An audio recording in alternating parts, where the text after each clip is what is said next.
নমস্কার।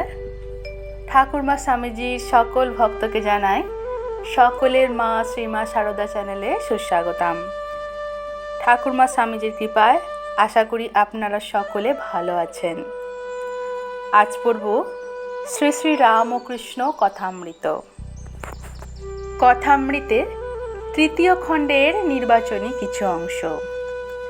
আসুন ঠাকুরের প্রণাম মন্ত্রটি আগে পড়ে নিই। ओम स्थापकाय च धर्मस्य सर्वधर्मस्वरूपिणी अवतार वरिष्ठाय रामकृष्णाय ते नमः।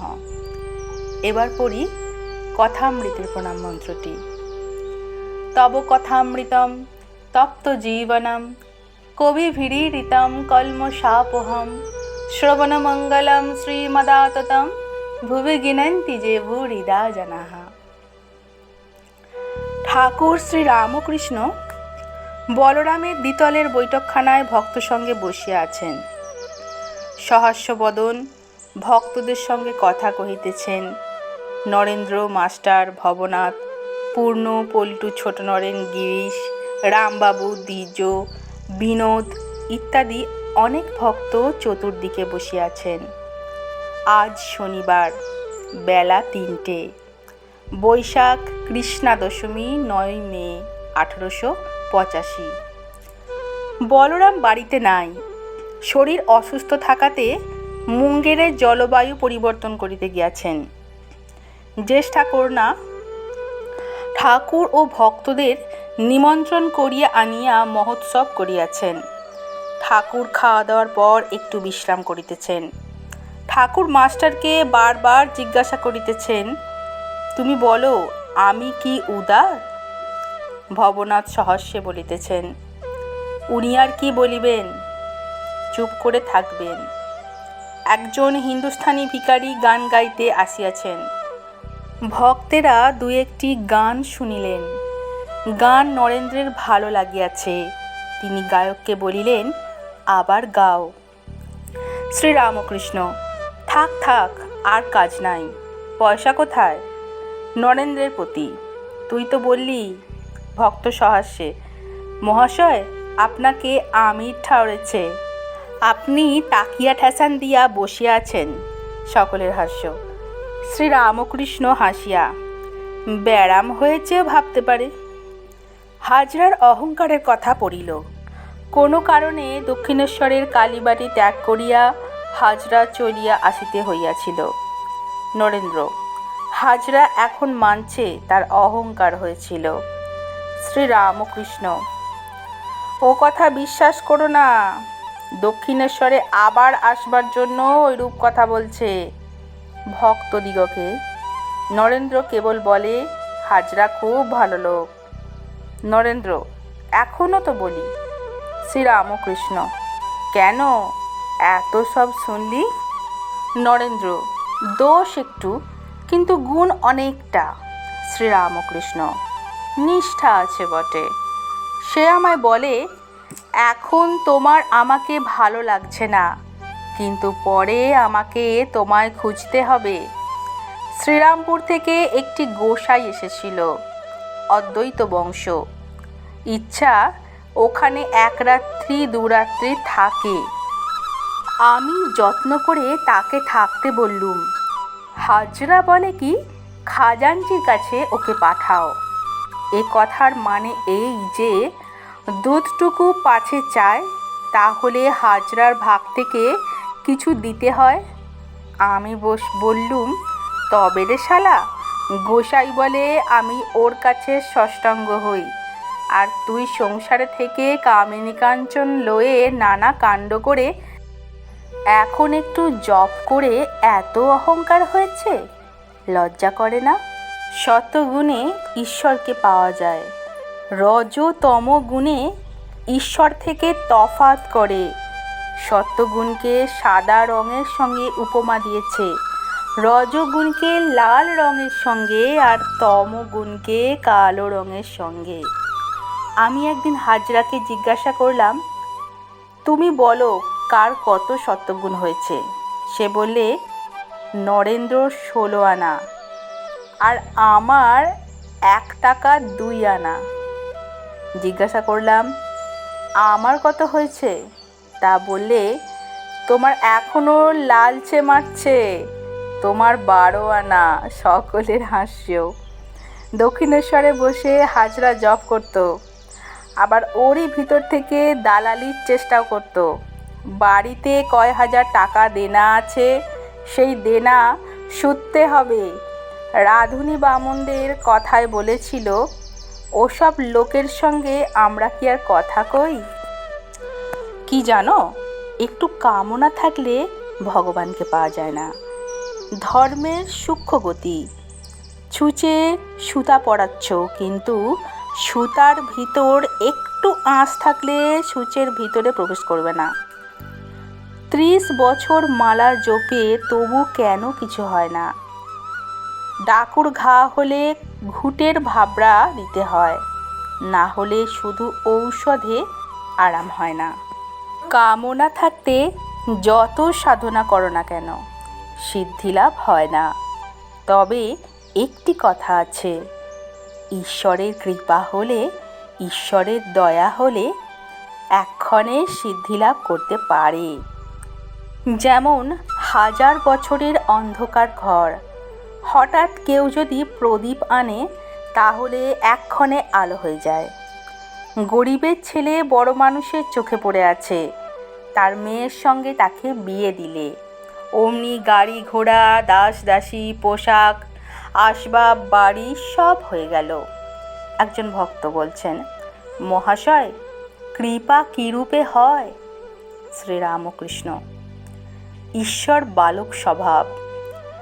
যেমন কোনো ছেলে কোচরে রত্ন লয়ে বসে আছে, কত লোক রাস্তা দিয়ে চলে যাচ্ছে, অনেকে তার কাছে রত্ন চাচ্ছে, কিন্তু সে কাপড়ে হাত চেপে মুখ ফিরিয়ে বলে, না, আমি দেব না। আবার হয়তো যে চায়নি চলে যাচ্ছে, পিছনে পিছনে দৌড়ে গিয়ে সেধে তাকে দিয়ে ফেলে।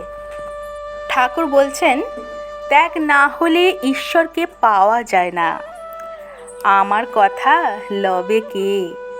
আমি সঙ্গী খুঁজছি, আমার ভাবের লোক। খুব ভক্ত দেখলে মনে হয় এই বুঝি আমার ভাব নিতে পারবে, আবার দেখি সে আর এক রকম হয়ে যায়। একটা ভূত সঙ্গী খুঁজছিল। শনি মঙ্গলবারে অপঘাত মৃত্যু হলে ভূত হয়। ভূতটা যেই দেখে কেউ শনি মঙ্গলবারে ওই রকম করে মরছে, অমনি দৌড়ে যায়, মনে করে এইবার বুঝি আমার সঙ্গী হলো। কিন্তু কাছেও যাওয়া, আর সেই লোকটা দাঁড়িয়ে উঠেছে, হয়তো ছাদ থেকে পড়ে অজ্ঞান হয়েছে, আবার বেঁচে উঠেছে। সেজবাবুর ভাব হলো সর্বদাই মাতালের মতো থাকে, কোনো কাজ করতে পারে না। তখন সবাই বলে, এই রকম হলে বিষয় দেখবে কে? ছোট ভট্টাচার্য নিশ্চয়ই কোনো তুক করেছে। নরেন্দ্র যখন প্রথম প্রথম আসে, ওর বুকে হাত দিতে বেহুশ হয়ে গেল। তারপর চৈতন্য হলে কেঁদে বলতে লাগলো, হুগো, আমায় এমন করলে কেন? আমার যে বাবা আছে, আমার যে মা আছে গো। আমার করা এটি অজ্ঞান থেকে হয়। গুরু শিষ্যকে বললেন, সংসার মিথ্যা, তুই আমার সঙ্গে চলে আয়। শিষ্য বললে, ঠাকুর, এরা আমায় এত সব ভালোবাসে, আমার বাপ, আমার মা, আমার স্ত্রী, এদের ছেড়ে কেমন করে যাব? গুরু বললেন, তুই আমার করছিস বটে, আর বলছিস ওরা ভালোবাসে, কিন্তু ও সব ভুল।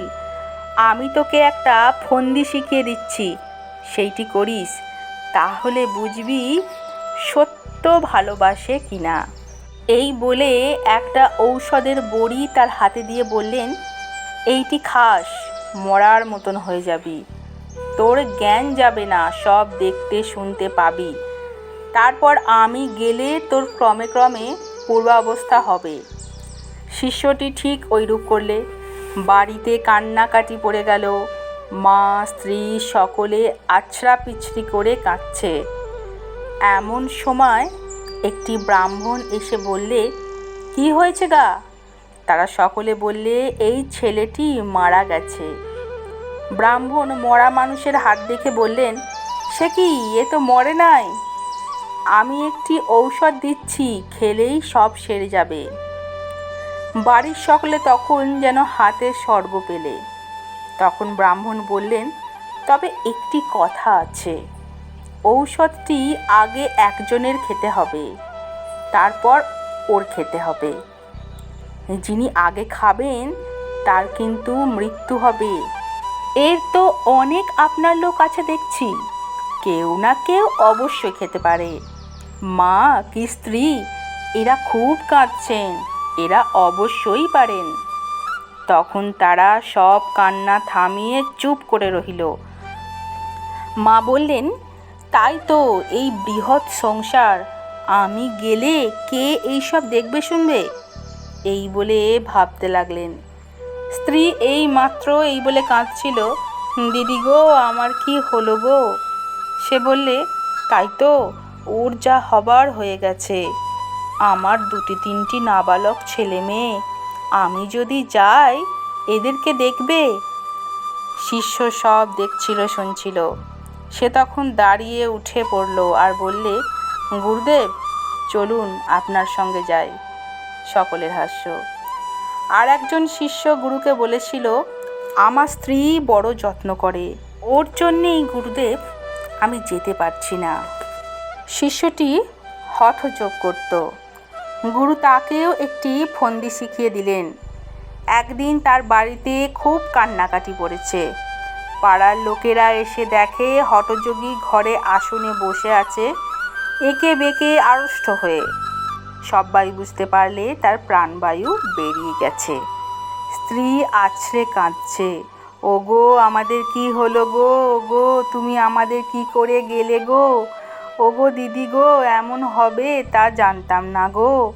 এদিকে আত্মীয় বন্ধুরা খাট এনেছে, ওকে ঘর থেকে বার করছে। এখন একটি গোল হলো, এঁকে বেঁকে আড়ষ্ট হয়ে থাকাতে সে দ্বার দিয়ে বেরোচ্ছে না। তখন একজন প্রতিবেশী দৌড়ে একটি কাটারি লয়ে দ্বারের চৌকাঠ কাটতে লাগলো। স্ত্রী অস্থির হয়ে কাঁদছিল। সে দুমদুম শব্দ শুনে দৌড়ে এলে। এসে কাঁদতে কাঁদতে জিজ্ঞাসা করলে, ওগো কি হয়েছে গো? তারা বললে, ইনি বেরুচ্ছেন না, তাই চৌকাঠ কাটছি।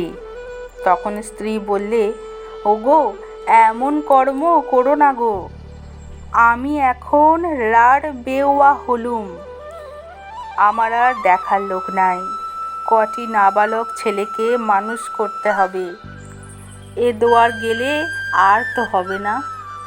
ওগো ওর যা হবার তা তো হয়েই গেছে, হাত পা ওর কেটে দাও। তখন হঠযোগী দাঁড়িয়ে পড়ল। তার তখন ঔষধের ঝোঁক চলে গেছে। দাঁড়িয়ে বললে, তবে রে শালি, আমার হাত পা কাটবে? এই বলে বাড়ি ত্যাগ করে গুরুর সঙ্গে চলে গেল। অনেকে ঢং করে শোক করে, কাঁদতে হবে জেনে আগে নথ খোলে, আর গহনা সব খোলে, খুলে বাক্সর ভিতর চাবি দিয়ে রেখে দেয়, তারপর আছড়ে এসে পড়ে কাঁদে, ওগো দিদি গো, আমার কি হলো গো। নমস্কার। আজকের কথামৃত পাঠ আমরা আজকে এখানেই সমাপ্ত করছি। ঠাকুর খুব সুন্দরভাবে সংসারের নগ্ন চিত্রটি আমাদের কাছে তুলে ধরেছেন। আশা করি আপনাদের সকলের ভালো লেগেছে। ঠাকুরমা স্বামীজির কৃপায় সকলে ভালো থাকুন, সুস্থ থাকুন ও আনন্দে থাকুন। জয় রামকৃষ্ণ, জয় মা, জয় তো স্বামীজি মহারাজ। ধন্যবাদ।